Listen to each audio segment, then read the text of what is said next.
Hello, what's up everybody? It is me again and this is your sister at heart. My name is Princess Yanja. I'm back again with another motivational video.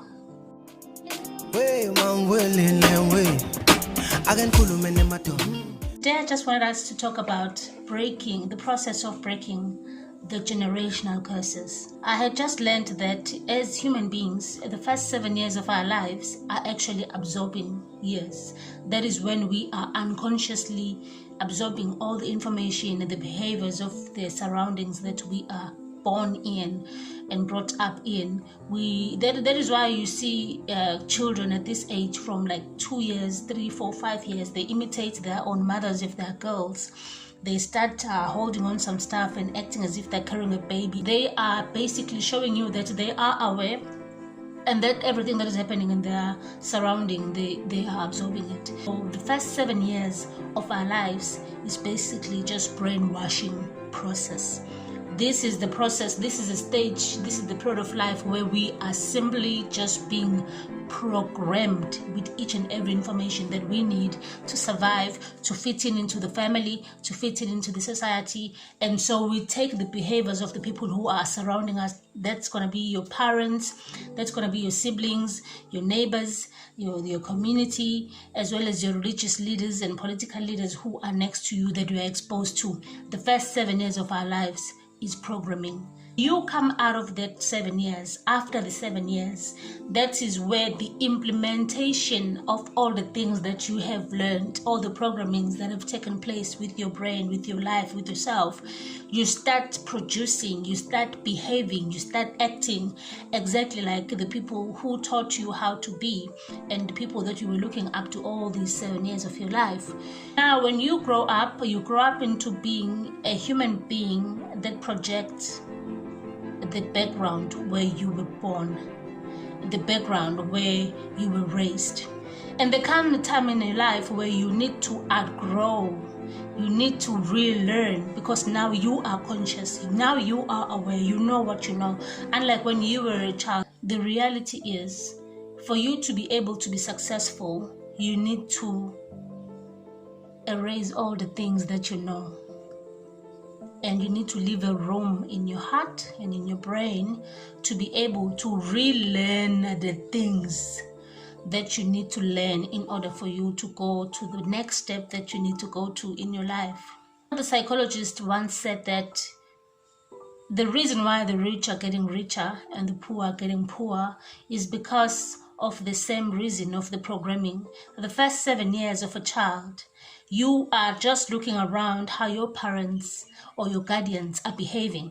If you are born into a wealthy family, even if you are a dumbest human being that has ever been born in this world, because you are born in an environment of hard work, an environment of riches, an environment of achieving goals and making a difference, and invention or creation or production.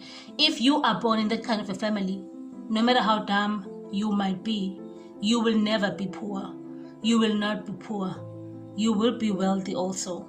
That means you will not suffer just because you are a dumb person, because the environment that you were raised in is subconsciously going to make you rich anyway, because you are exposed to this kind of a lifestyle.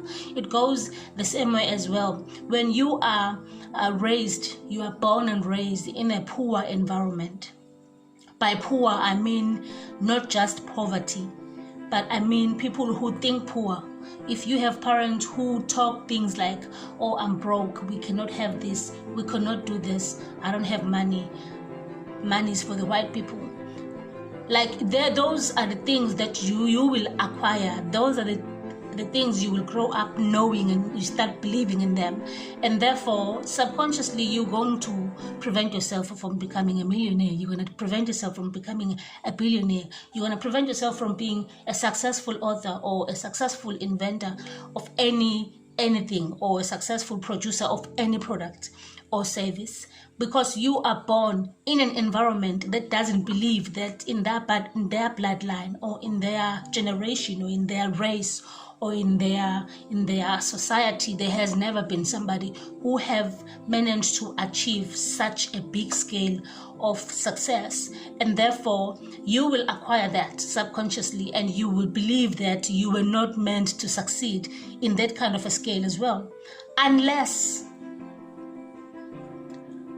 you make it a conscious decision to make sure that you unlearn every bad habit that you have acquired during your 7 years of your life as a child.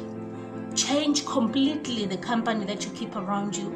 You will have to reevaluate the people that are surrounding you. What is the quality of the people who I associate myself with? Are they the kind of the people who are the opposite of my poor background, who are definitely going to show me and teach me the background information that I did not get exposed to as I was growing up? You have to check the quality of the people that you associate yourself with. You have to check yourself if you are slowly but surely learning to unlearn the negative beliefs of yourself, of your people, of your ancestors, of all the superstitions and all the negativity that have partaken a huge part into shaping you into the person that you are today. Having to unlearn all those things and the willingness of acknowledging that I do have the background of negativity in my bloodline, in my background, throughout my growth up until now, and I am willing to change it. And therefore, I'm going to achieve this by changing the company that I keep, finding quality of the company, of the people that I keep. I have to have a student mentality. I have to know that I need to relearn everything. I have to tell myself that I don't know anything so that I can be able to have a room to learn as much as I can. I have to, number 3, be able to put in the work that has to be put in order for the results to come in. The effort, the work, the attitude has to be aligned. It has to be proper for you to be able to finally escape from the poverty mentality into the rich mentality. And that goes for any other thing that you need to do in your life. I truly believe that the mentality and the attitude takes you a long way.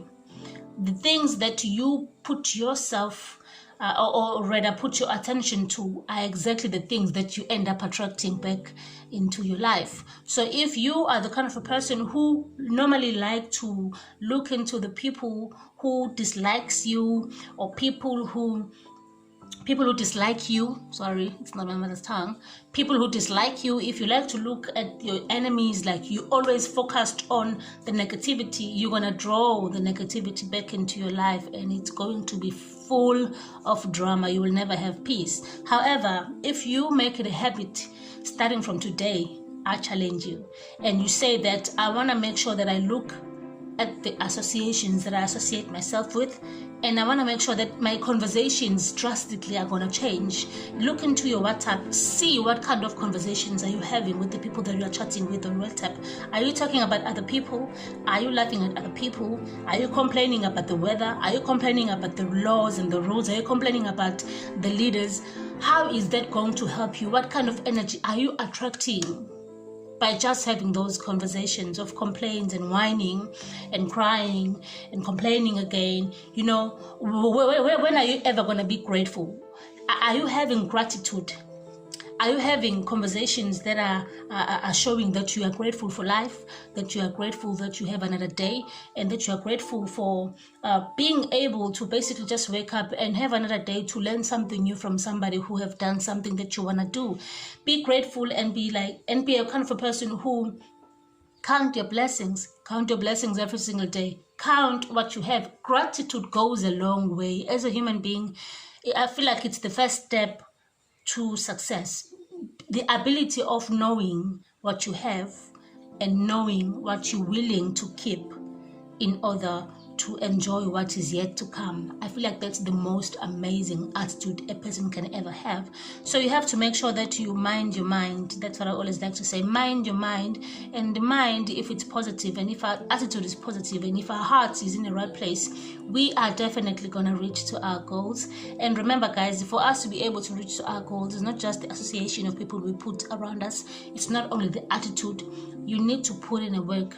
And for you to be able to put in work, we need to be able to design daily goals for ourselves, weekly goals, design monthly goals, yearly goals, and like even in 5 years' time, tell yourself in 5 years' time, I want to be having 1, 2, 3, and 4.